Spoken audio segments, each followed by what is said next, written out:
প্রথম পার্টে তো দেখে নিলে মাটির কাজ কমপ্লিট, আর সেকেন্ড পার্টে দেখছো রং করার থেকে সাজানোর গোটা ভিডিও। এই প্রতিমার জন্য তোমরা অনেকে কমেন্ট করেছো যে দাদা এই প্রতিমার কবে ভিডিও আসবে। তো অবশেষে তোমাদের দীর্ঘ অপেক্ষার অবসান, ভিডিও চলে এসছে। তোমরা পুরোটা দেখো, আশা করি ভালো লাগবে। খড়িমাটি করে নিয়েছিল রাজা, আর তারপর কিন্তু রাত্রির থেকে 10টা 15 দেখতেই পাচ্ছ, আর আমি মোটামুটি রং নিয়ে বসেছিলাম। সমস্ত রকম এই মেটালিক রঙগুলো দোকানে কিনতে পাওয়া যায়, তোমরা নিতে পারো। আর এইগুলো আমি ইউজ করি, এগুলো অ্যাক্রিলিকের মেটালিক কালার। মোটামুটি ছোট্ট প্রতিমা এরকম রং করলে বেশ একটু আকর্ষণীয় লাগে আর কি।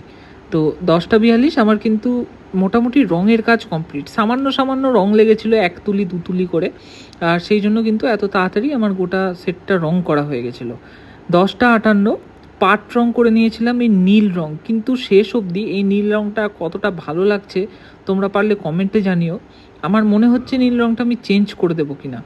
আরও একটা জিনিস, ব্যাকগ্রাউন্ডের সাদা রংটা শেষ অবধি কেমন লাগছে এই ব্যাপারটাও আমাকে একটু জানিও। এখনও আমার হাতে সময় আছে, তোমরা যদি বলো যে সাজেস্ট করো যে কালারটা চেঞ্জ করলে হয়তো ভালো লাগবে, আমি কিন্তু চেঞ্জ করব। তোমরা শেষ অবধি একবার দেখে নাও, তারপর বলো যে বেস কালার আর ব্যাকগ্রাউন্ডের যে হোয়াইট কালার যেটা দেখো আমি করেছি, সেটা শেষ অবধি সাজানোর পর কেমন লাগছে তার উপর আমি কালকে না হয় চেঞ্জ করব। 12টা 25 রাত্রি, আর আমি মোটামুটি রঙের কাজ কমপ্লিট। এবার সেট দেব, আর সেট দেওয়ার জন্য কিন্তু এখানে আমি একদম গুঁড়ো রং ইউজ করেছি। আর এই যে গয়নাগুলো দেখছো এগুলো গঙ্গাদা, মানে দেবকান্ত নাথ, ফেসবুকে রয়েছে, তোমরা যোগাযোগ করতে পারো। এই গঙ্গাদা আমাকে গয়নাগুলো দিয়ে গেছিলো প্রায় 2-3 মাস আগে। আমি আজকে খুলে দেখছি যে দাদা কি গয়না দিয়েছিল, কারণ ডাকে সাজের ঠাকুর হবে, অ্যাকচুয়ালি কাঁচের বক্সে থাকবে। সাজগুলো দেখে তো আমি জাস্ট ফিদা এক কথায়, কিন্তু কথা হচ্ছে সাজগুলো না কোথাও একটু বড় হয়ে গেছিলো। চালিফালিগুলো নয়, একদমই চালি একদম ঠিক ছিল, কিন্তু ওই দুর্গা, লক্ষ্মী, সরস্বতী এনাদের যে গয়নাগুলো এগুলো কিন্তু একটু বড় হয়ে গেছিলো। চালি সাজানোর শুরু করেছিলাম, আর আমি তো কাটকুট করে লাগাবোই। চালি সাজিয়ে নেওয়ার পর আমি মোটামুটি সেট দিয়ে নিয়েছি। নিজেরই খুব এক্সাইটমেন্ট লাগছিল, কিন্তু তোমার সেটটা না দিলে সাজানো যাবে না।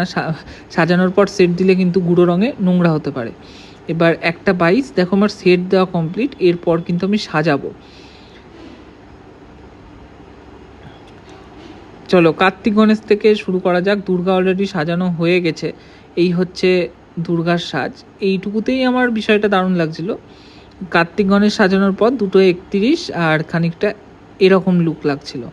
লক্ষ্মী আর সরস্বতীটা আমি বাদ রেখেছিলাম, কারণ এই প্রতিমাগুলো সাজাতে কিন্তু আমাকে বেগ পেতে হয়েছে, কারণ এগুলো না কাটকুট করে গয়না মানে ঠিকঠাক করে আমি করেছি আর কি। এটা দেখছো এবার পরের দিনকার সকালের ভিডিও। রাত্রিরে এত দূর কাজ হয়েছিল, আমি পরের দিন সকালে মানে আজকে আর কি, যখন তোমরা ভিডিও দেখছো আজকে সকালে এই লক্ষ্মী সরস্বতীর গয়না বার করে নিয়েছি। তো সেমভাবে গয়নাগুলো দেখো একটু বড় বড় ছিল, আমি কিন্তু এগুলোকে কেটে সাইজ করে নিয়েছি। গয়নাগুলো সত্যি দারুণ করেছে গঙ্গাদা। এত ছোটোর মধ্যে এটুকু গয়না করা সত্যি চারটিখানিক ব্যাপার নয়। তো 11টা 49 আমি একবার কারখানা গেছিলাম, ওই কারখানায় চা খেতে গেছিলাম অ্যাকচুয়ালি। আর এই যে রাধাটা হচ্ছিল, এই রাধার কিন্তু ছাঁচ তৈরি হবে, তো সেই জন্য ওরা দেখছিলাম যে জোগাড় করছিল।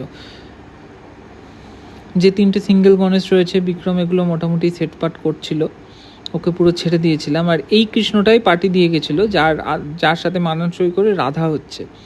আর এদিকে তেজু ভাই আমাদের পিকচারের দেওয়ালে ফ্রেমিং যে দুর্গাগুলো, এই চালিগুলো কিন্তু সাজাচ্ছিল। একটা অলরেডি সাজিয়ে ফেলেছে, আর একটা সাজাচ্ছিল। বাড়ি এলাম 1টা 53, আর 1টা 53 এবার কিন্তু আমার হেয়ার সেট করে নেওয়ার পালা। সামান্য সব থেকে ছোটো ক্রেপ চুলো ওই প্রতিমার কাছে কত বড় লাগছে একবার দেখে নাও জাস্ট।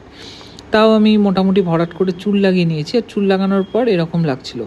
এখানেই তোমরা বলো যে ব্যাকগ্রাউন্ডের সাদা কালারটাকে আমি চেঞ্জ করে দেবো, নাকি পুরোটা এক লাগছে বলেই ভালো লাগছে, এটা একটু আমাকে সাজেস্ট করো। আর দুপুরবেলায় রাজা বাড়ি এসেছিলো, আর রাজাকে দিয়ে আমি এই বাহনগুলো করাচ্ছিলাম, এত ছোটো ছোটো বাহন।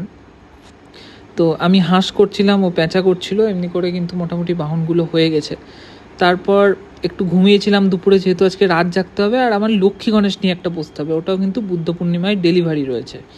তো চোখ আঁকার পালা ছিল। চোখ আঁকার পর প্রতিমা এরকম দাঁড়িয়েছিল। চোখ আঁকা, মিনে কাটা, লালের কাজ, রঙের কাজ সমস্ত কমপ্লিট। এই রকম লুকে দাঁড়িয়েছিল। আর এবার টুকটাক টুকটাক ফিনিশিংয়ের কাজ বাকি। এই ভিডিওটা আমি তোমাদের কালকে দিচ্ছি, কারণ এখন আমি বসবো লক্ষ্মী গণেশ নিয়ে, যেটা আঙুল লাগিয়ে মুখ লাগিয়ে আমাকে সারতে হবে। শুধুমাত্র কালকের দিন টাইম, পরশু দিন ভোরে কিন্তু ভাগীরথীতে লক্ষ্মী গণেশ ট্রেনে উঠবে।